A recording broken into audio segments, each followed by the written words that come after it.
ಬಾಯಾರಿಕೆಯಾದಾಗ ತಂಪು ಪಾನೀಯ ಬೇಕು, ದೇಹಕ್ಕೆ ದಣಿವಾದರೆ ವಿಶ್ರಾಂತಿ ಅಗತ್ಯ.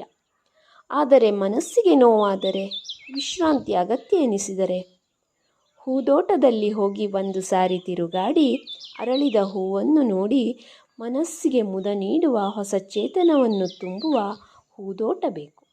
ಇಂತಹ ಕಣ್ಮನ ತಣಿಸುವ ಹೂದೋಟವನ್ನು ಮಾಡಿದ ನಮ್ಮ ಸುಶಿ ಅಕ್ಕನಿಗೆ ಗಾರ್ಡನಿಂಗ್ ಏನು ಹೊಸದಲ್ಲ.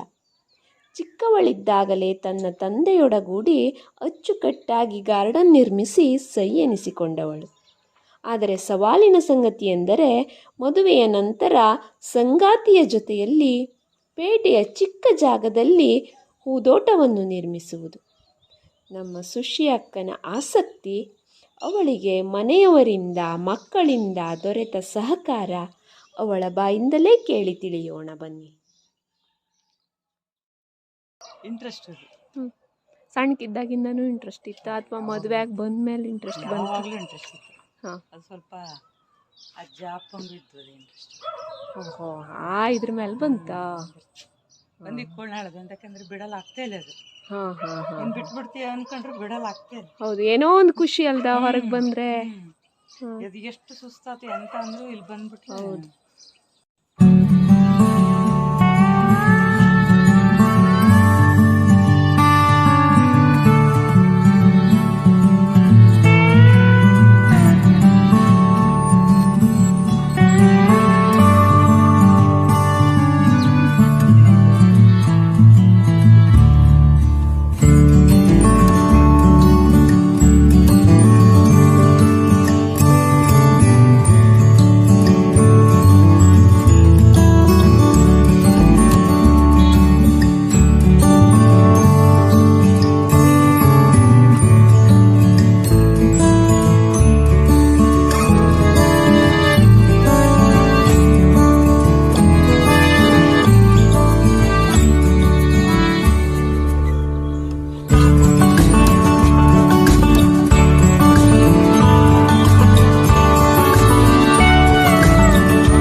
ಅವರಿಂದ ಎಂತಾರು ಇದಿಷ್ಟು ಗಾರ್ಡನ್ ಮಾಡಲ್ಲ ನಿಂಗೆ ಸಹಾಯ ಅಂತೂ ಸಿಕ್ತಾ?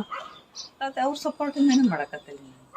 ಅಲ್ಲ ಆದ್ರೂ ಅವರು ಒಂದು ನಾ ಹೇಳೋದು ಎಂತದು ಕೇಳ್ರಿ, ಒಂದು ದೊಡ್ಡ ಸಂಸ್ಥೆಯಲ್ಲಿ ವ್ಯವಸ್ಥಾಪಕ ಹುದ್ದೆಯಲ್ಲಿ ಇದ್ದಿದ್ರಲ್ಲಿ ಅವ್ರ ಜವಾಬ್ದಾರಿ ಮುಂದೆ ಅಲ್ದ ಮಾಡವುಳ ಇದಿದ್ರು ಮನಸ್ಸಿದ್ರು ಕೆಲವು ಅನಿವಾರ್ಯತೆ ಕಾರಣದಿಂದ ಮಾಡಲಾಗ್ತಿಲ್ಲ ಅಲ್ದ.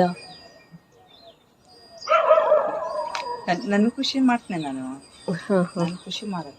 ಅವರಿಗೆ ನೋಡಲ್ ಬರಲ್ಲ ಖುಷಿ ಆಗ್ತಿಲ್ಲ. ಒಂದ್ಸಲ ಫೋಟೋ ತೆಗೆದು ತೋರಿಸ್ತೀನಿ ನಾನು. ನಾ ಮನೆ ಒಳಗೆಲ್ಲ ನೋಡ್ದಿ ಎಲ್ಲರ ಮನೆಯಲ್ಲೂ ಬೇರೆ ಬೇರೆ ಪೇಂಟಿಂಗ್ ತಂದು ಹಾಕ್ರೆ ನಿಮ್ ಮನೇಲಿ ಇದಿದ್ವಲ್ದ ಹೂವಿನ ಗಿಡದ ಫೋಟೋ ಅವರೇ ಮಾಡ್ಸಿದ್ದೆ. ಆಕ್ಚುಲಿ ಇದು ಗಾರ್ಡನ್ ತೆಗೆದು ಇಲ್ಲಿ ಟೈಲ್ಸ್ ಹಾಕ್ವಾ, ಹಂಗಾಗಿ ನಂಗೆ ಸ್ವಲ್ಪ ಬೇಜಾರ. ಸ್ವಲ್ಪ ದಿವಸ ಅವಾಗ ತೆಗೆದು ಲ್ಯಾಮಿನೇಷನ್ ಮಾಡ್ಸ್ಕೊಂಡ್ ಹಾಕಿದ್ದೆ. ಮಕ್ಕ ಎಲ್ಲ ತಂದು ಕೊಡ್ತವ ಗಿಡ ಅಲ್ಲವಾ? ಮಗಳಂತೂ ಯೋಚನೆ ಅಂತ ಗೊತ್ತು. ಹೌದಾ? ಓಹೋ, ಎಲ್ಲರಿಗೂ ಇಂಟ್ರೆಸ್ಟ್ ಇದ್ದೋಳ. ಇದೇ ಗುಬ್ಬಿನೂ ಸಾಕಿದ್ರಕ್ಕೋ? ಗುಬ್ಬಿ ಗೂಡಿದ್ದು 5-6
ಚಿಕ್ಕ ಜಾಗದಲ್ಲಿ ಅಚ್ಚುಕಟ್ಟಾಗಿ ಗಾರ್ಡನ್ ನಿರ್ಮಿಸಿದ ನಮ್ಮ ಸುಶಿ ಅಕ್ಕನಿಗೊಂದು ನಿಮ್ಮ ಮೆಚ್ಚುಗೆ ಇರಲಿ. ಧನ್ಯವಾದಗಳು.